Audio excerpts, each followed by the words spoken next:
4:50, las 3:50 Canarias. Seguimos en directo, seguimos en Todo es Mentira. En esta jornada en la que, insistimos, ayer un avión estadounidense salió de Rota en dirección a la zona de conflicto y hoy dos.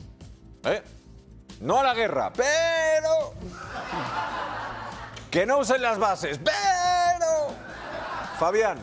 Aquí sigo, pendiente de esta travesía aeronáutica de dos aviones, voy a insistirlo, estadounidenses. Aquí lo podéis ver, estoy abriendo Flyradar, estoy haciendo clic en este primero que está pasando por encima de Alicante y veis aquí a la izquierda que pertenece a la Marina de los Estados Unidos, acompañado de una foto y demás. Si voy un poquito más abajo, vemos que ha salido de Rota a las 3:30 de la tarde y que su destino es Chania. Chania es Creta y justo detrás de él, todavía... Si atravesando justo la frontera entre la región de Murcia y la Comunidad Valenciana, vemos otro avión de la Marina de los Estados Unidos, también con el mismo código, que ha salido de Rota a las 3:30 y que va dirección Creta. Los dos aviones ahora mismo partiendo de una base de soberanía española con destino a la isla griega. Bueno, pero es Creta, es como cuando te decían tus padres, ¿dónde vas tú? A la biblioteca. Claro. Y luego por el camino, por lo que sea... Es una jugada discreta. En fin, sí, claro, es que habrá gente que dirá, es que Creta no está en conflicto. Bueno, ya, pero ¿y luego? ¿Y después qué harán desde Creta? Claro. Habrá gente que dirá, no, es que claro, no van a atacar, van a defender. Dices, vale, que sí, que lo que tú quieras. Aviones norteamericanos despegando de la base de Rota. Punto. Y aquí es cuando vamos a echar de menos a Podemos. A un Podemos con cierta fuerza, diciéndole al PSOE aquello que no hace, ¿no? Correcto. Bueno, ayer ya os informaban nos informaban a todos de ese avión que salía justamente un avión militar de carga.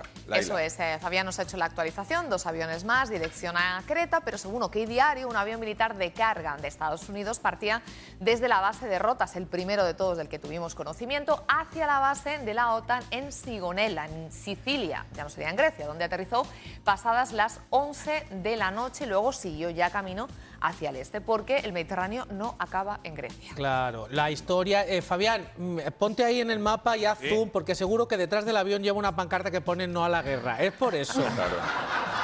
Ahora lo chequeo. Y llevan balones de playa. ¡Claro! Sí, lo están tirando. Y los tiran allí. Ahora mismo los niños de Murcia lo están flipando, están cogiendo los balones. Y todos, ¡americanos! Claro. Y tiran balones. Bueno, pues como habéis visto hay muchas incógnitas sobre por qué salió ese avión y ahora habría más incógnitas de por qué salieron estos dos más y cuál era exactamente la misión de estos aviones que estamos viendo salir, de hecho, en estos mismos momentos. Balones de playa. Vale. Bueno, pues por si no fueran balones, por imaginaros que a lo mejor no son balones de playa. Lo dejamos ahí como opción, no la descartamos, pero vamos a ver qué es lo que sabemos hasta ahora. Y es esto.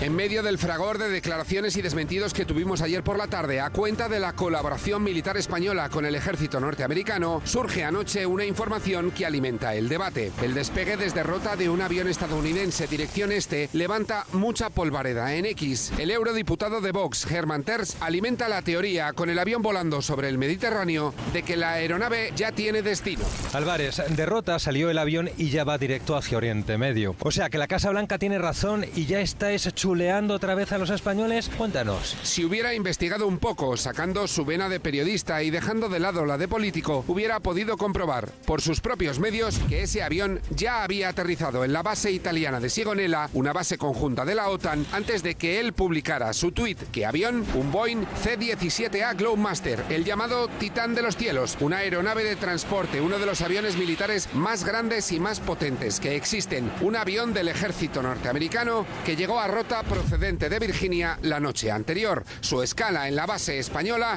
dura menos de 20 horas antes de salir hacia Italia. En Sigonella está menos de 6 horas y de madrugada retoma su ruta hacia el este, atraviesa el Mar Rojo y el último punto del que tenemos noticia es frente a la costa de Djibouti, donde hay otra base norteamericana, la de Camp Lemonnier. El C-17 está capacitado para transportar material, maquinaria de guerra, vehículos, aeronaves más pequeñas o personal. Puede haber viajado dejado lleno o vacío. Puede ir a dejar material o a recogerlo. Podía tener soldados o no. No sabemos. Por no saber, no sabemos ni siquiera si está inmerso en una operación en África o en la guerra de Irán. El gobierno insiste en su mensaje de los últimos días. El gobierno de España no va a autorizar la utilización de las bases de Rota y Morón para estas actuaciones en este contexto, que es un contexto unilateral, que es un contexto que no tiene un paraguas del ordenamiento jurídico internacional. La ministra Robles ha insistido esta mañana mucho en el contexto. No se va a utilizar el uso de las bases en este contexto,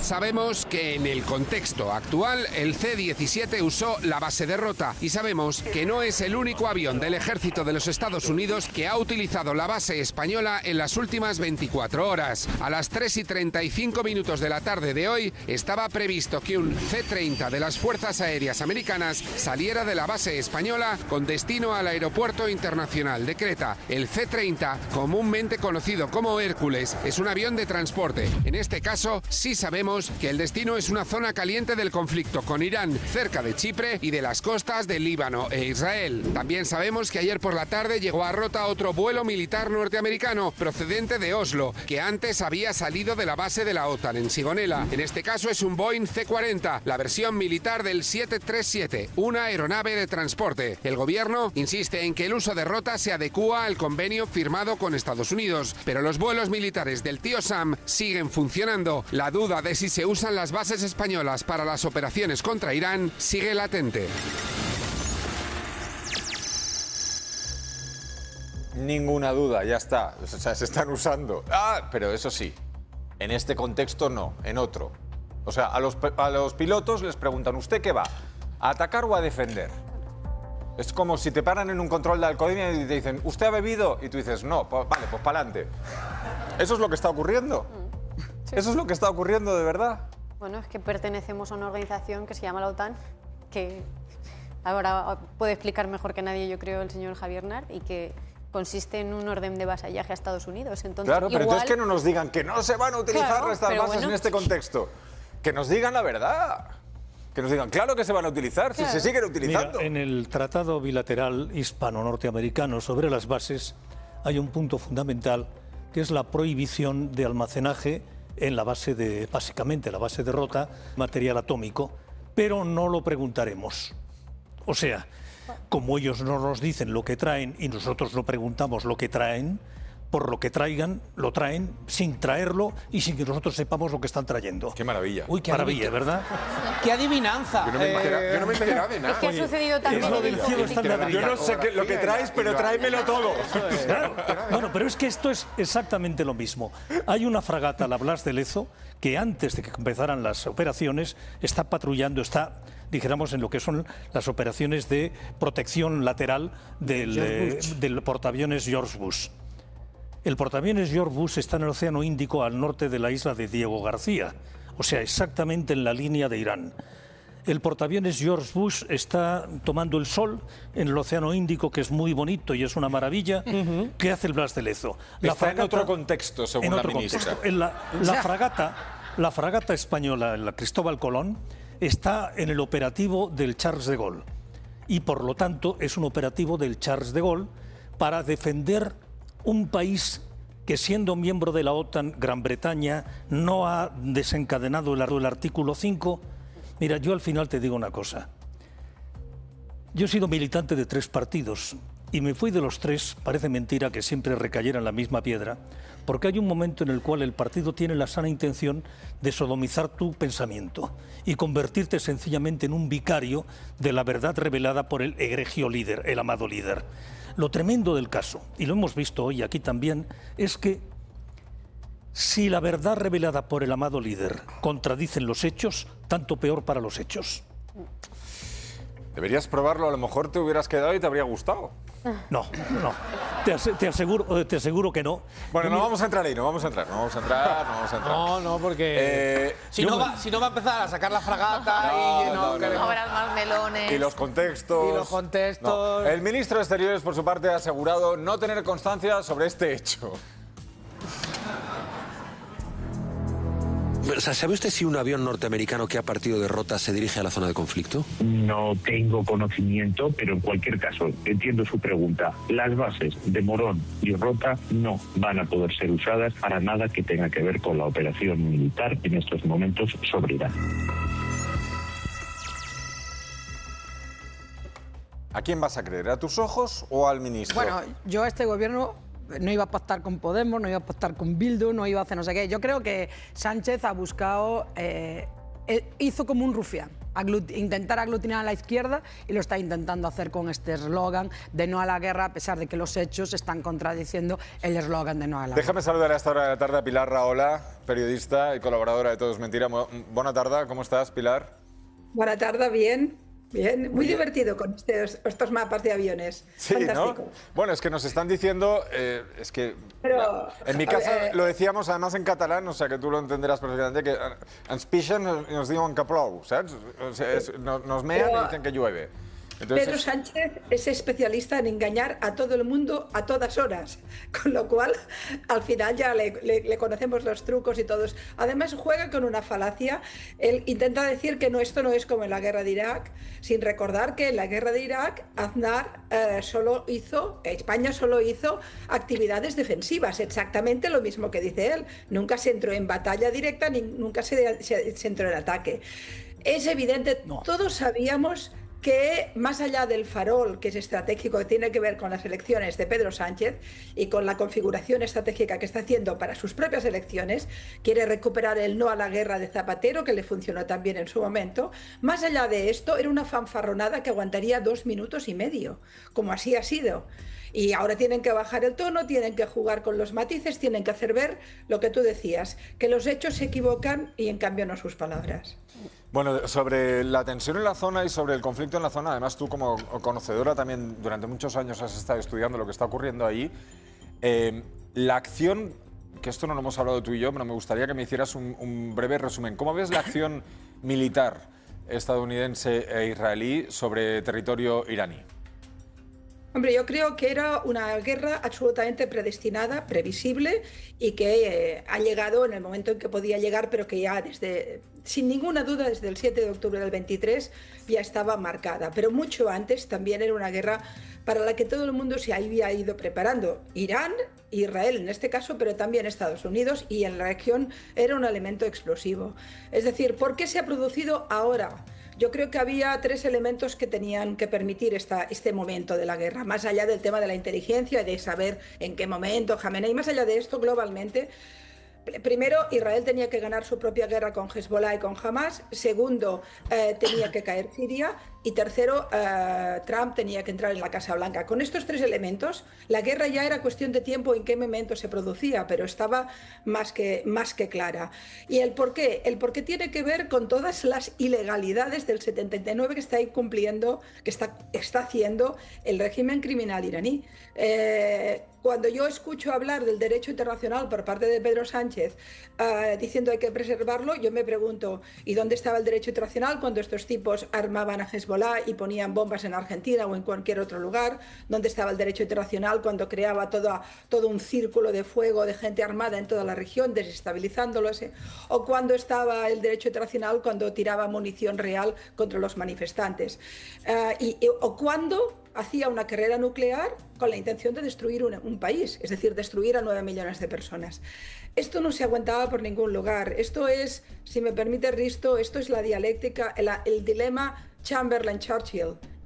Hay un momento en el cual no puedes negociar con quien no quiere negociar, con quien te toma el pelo durante años y años, donde continúa haciendo un proceso que va a llevar a guerras más complicadas y a situaciones más inestables, y al final tienes que optar por acabar. El régimen tiene que acabar para estabilizar toda la región, para que todo el potencial económico y también el potencial energético... ¿Tú crees que la región está más estable que antes? Ahora no, pero sin duda tampoco lo está con Irán. Es decir, con el Irán de los ayatolás no lo ha estado nunca. El Irán de los ayatolás ha sido los hutis del Yemen, ha sido Hamas y Yihad, ha sido Hezbollah, ha sido la consolidación del régimen de Siria hasta hace 2 días. Y no solo esto, porque además también está el tema de Latinoamérica y la triple frontera y la conexión de Hezbollah con los narcos. Es decir, hablamos de un régimen que ha desestabilizado muchas zonas del mundo. Explícame esto de los narcos.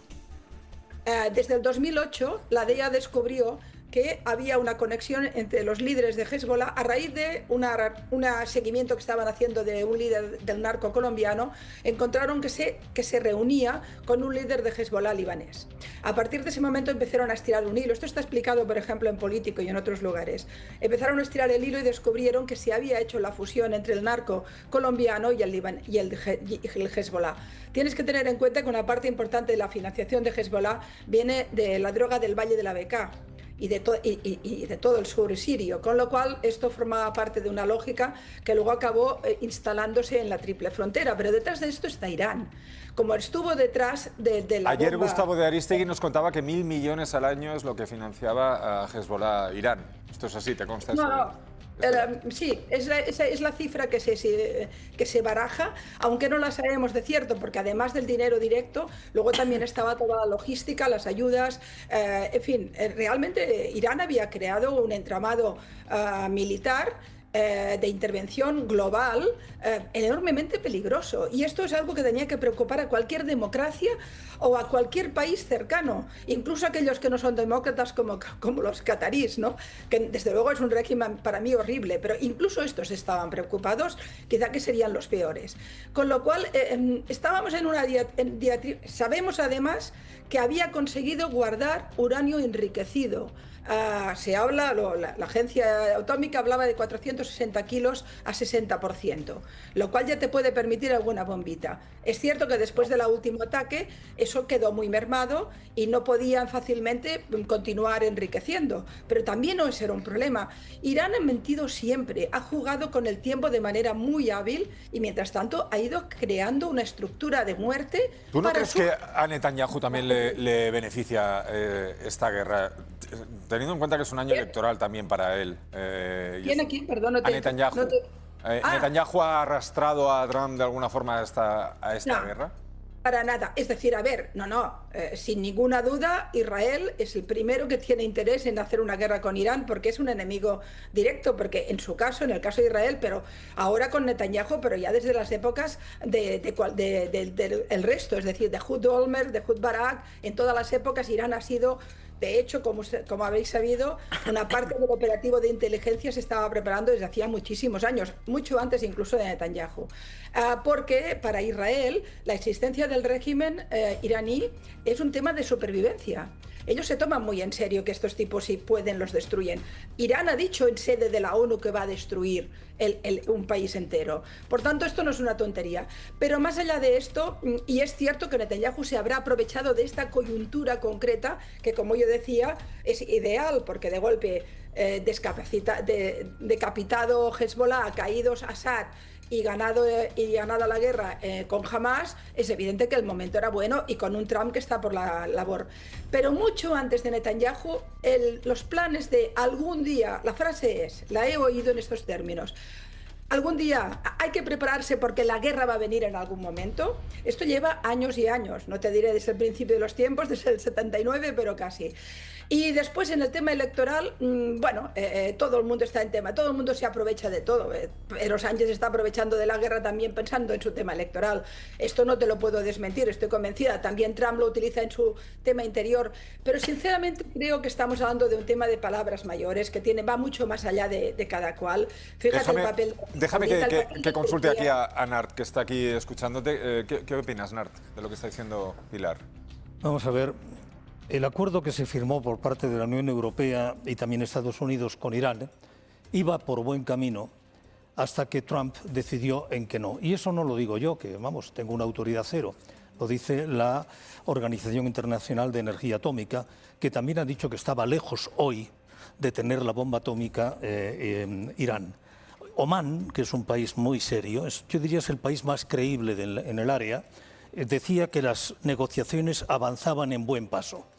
Pero el objetivo fundamental que tiene Israel es de atomizar todos los países del área para convertirlos en países que no tengan la capacidad de tener una confrontación con Israel.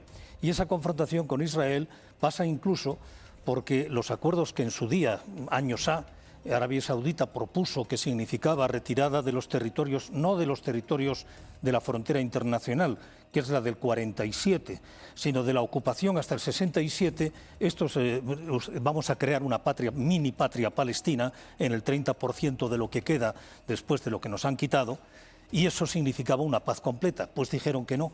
Pero claro, cuando se habla de legalidad internacional y se habla de crímenes de guerra, hace 10 minutos teníamos el espantoso genocidio en Gaza, que se llamó Guerra contra Hamás, y claro, es algo así como si el gobierno de España, para acabar con ETA, hubiera bombardeado el Goyerri. Y claro, al final lo que dicen, y hay una frase que dicen, hicieron un cementerio y le llamaron paz. Bueno, francamente, la autoridad moral que tiene Israel, que mintió a la Organización Internacional de Energía Atómica respecto a su capacidad de creación de bombas atómicas y las creó engañando en el reactor de Shimona, en la parte sur de Israel, pues francamente, mira, yo no tengo la más mínima simpatía ni por Hamás ni por el régimen abyecto de los ayatolás. Pero desde luego lo que no tengo ninguna simpatía es porque me den gato por liebre y me llamen creación de paz para acabar con el enemigo secular, cuando precisamente lo que está ocurriendo ahora mismo en Israel, en el muy democrático Israel, es la progresiva ocupación, asesinato, matanza de palestinos en Cisjordania y la hambruna espantosa de casi 2 millones de palestinos en Gaza, a los que se tiene con, yo te diría, alimentos asistidos y medicamentos suficientes debajo de tiendas de campaña. Todo esto que lo hemos visto, francamente, te repito, a mí me repugna con la misma intensidad, incluso me repugna más porque se determina y se dice que es un régimen democrático.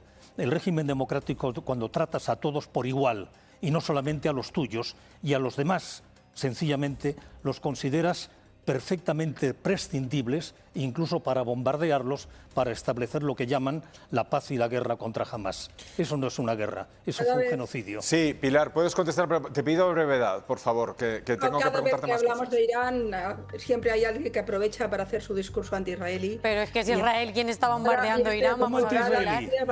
Pues que israelista de vacaciones. A ver, escuchamos a Pilar. Eso es un clásico. Necesitaría mucho rato para desmentir lo que ha dicho, entre otras cosas. Por ejemplo, que tanto Ehud Barak como Ehud Olmert plantearon el 100% de Cisjordania y de Gaza en un acuerdo. En un acuerdo. No solo es verdad, sino que se puede encontrar en Google. Búscalo, porque no tengo tiempo de debatir contigo. Esta obsesión con Israel, que es un clásico en tu caso, Javier Nart, es igual. Tienes una obsesión enfermiza. Es terrible para ti. Pero en cualquier caso es igual. Lo que quiero decir Lo que para mí la sangre es igual. Lo que quiero vamos a dejar que intervenga, por favor. Venga. Otras cosas porque yo no estoy en el plató y lo tengo más difícil. Venga. Pero en cualquier caso, que ahora no podía hacer la bomba atómica Irán, yo también lo creo, porque creo que no podía continuar enriqueciendo a pesar que lo tenía. Ahora que iban bien las negociaciones, no sé de dónde lo sacan, porque no es cierto. Ministro de Exteriores de Oman. La cantidad de mentiras que ha dicho Irán en cada una reunión, yo he ido siguiendo cada uno de las ruedas de prensa posteriores a las reuniones. Y esto estaba cantado. Los que seguimos este tema desde hace tiempo, cada 2 días decíamos, uy, tal como ha ido, mañana hay guerra. Era muy fácil ir viendo hasta qué punto había una permanente engaño, que Irán es un clásico, lo ha hecho desde siempre. Considerar que había una negociación por el tema atómico con el régimen que acaba de matarte miles de personas en las calles es no entender nada de la filosofía y la mentalidad de la estructura del régimen. Bueno, déjame Pilar, que dé paso a Nairi y Simón. Pilar ha hablado de Irán como un problema, una amenaza para el mundo por 3 razones: que en las negociaciones no son serios, Me gustaría hablar de qué serio ha sido Netanyahu en las negociaciones cuando incluso ha matado a aquellos que iban a negociar con él la paz en Gaza. Has hablado de las ilegalidades que cometió y que ha cometido durante décadas el régimen de los ayatolás. Si quieres empezamos a listar, pero creo que no acabaríamos y no tendríamos programa para ello, las ilegalidades que ha cometido Netanyahu en Gaza, lo que la ONU ya califica como un genocidio. Yo te dejo hablar a ti, Pilar, así que déjame hablar a mí. Y has hablado de los grupos terroristas. Momento, le toca a... Y has hablado también... Por favor. No, me gusta mucho esto. Cuando quieras tenemos un cara a cara sobre este tema. A ver si me aguantas algunas afirmaciones. Lo estamos teniendo ya, de hecho, pero no me dejas hablar. Deja que termine, por favor. Sí, es que lo estamos teniendo, pero no me estás dejando hablar, como yo te dejo a ti, Pilar. Y has hablado también de los grupos terroristas financiados por Irán. Hablemos de a quién ha financiado Netanyahu en Gaza. Otra vez. ¿Qué ha pasado con el ISIS en Gaza para luchar contra Hamas? ¿Quién lo ha financiado? Es alucinante, por Dios. Ay, Dios mío. La verdad es que si quieres abrimos el debate. No, es que si vais a abrir un melón que me va a ocupar todo el programa, no lo puedo dejar. Si estas son las características... A ver una cosa, un momento, Pilar, un momento. La verdad es que hay tantos expertos en política internacional, sobre todo en Oriente Medio, que os felicito, ¿eh? Un momento, Pilar. Un momento. Ana Iris, otro día, si queréis, hacemos un debate solo sobre esta cuestión, pero tenemos muchos más temas. A ver, ¿qué quieres, Ana Pilar, Vázquez? no, que yo quería reforzar lo que había comentado sobre las relaciones con los narcos. Hoy estuvo en el Congreso Masih Alinejad, sabes que está exiliada, y ella dijo que de las 3 veces que la intentaron asesinar el régimen iraní, una eran rusos y la llevaban a Venezuela. Y decía ella, ¿por qué las dictaduras se unen y ustedes en Occidente no son capaces de unirse para luchar contra un régimen que nos mata simplemente por quitar el velo o cuelga desde grúas a los homosexuales? Yo con todo eso ya tengo más que suficiente, porque eso en Israel jamás lo han hecho. Y como eso jamás lo han hecho, pues efectivamente estoy defendiendo la postura que defiende Pilar. Lo siento. Ahora, decenas y decenas de aviones con armamento militar que iban de Teherán a Caracas. Centenares de pasaportes venezolanos en manos de la Guardia Revolucionaria. Lo que pasó en Latinoamérica con el eje bolivariano ha sido terrible. Y esto no es un tema de derechas o izquierdas, esto es un tema de mínima decencia. No, eso es verdad, eso que dices es verdad. Peligroso. Vale, Pilar, una cuestión es que también te hemos invitado para saber qué opinabas sobre una noticia que publica El Confidencial. Una tontería absoluta. No, una tontería para ti. Que ha entrado en escena Carles Puigdemont en medio de todo esto. ¿Pero qué pinta Carles? Que sí. Que se plantea, según El Confidencial, se estaría Carles Puigdemont planteando acercarse a Donald Trump para atacar a Pedro Sánchez. Ojo. No, aquí una de dos. No, Pilar, una de dos. O quiere Casito, porque hace mucho que no se habla de él, o le ha dicho, venga, ahora que Sánchez está tranquilita, pues voy a meter cizaña, que no se relaje. Yo solo digo una cosa. ¿Tenéis en la mente Puigdemont y Trump juntos? Son zipizape de mayores. Eso no va a acabar bien, ¿eh? Ponle un chaleco rojo y clavado. Y la van a liar. Ahí Raola se une a esa Son tesis, zipizape de los que leíamos zipizape.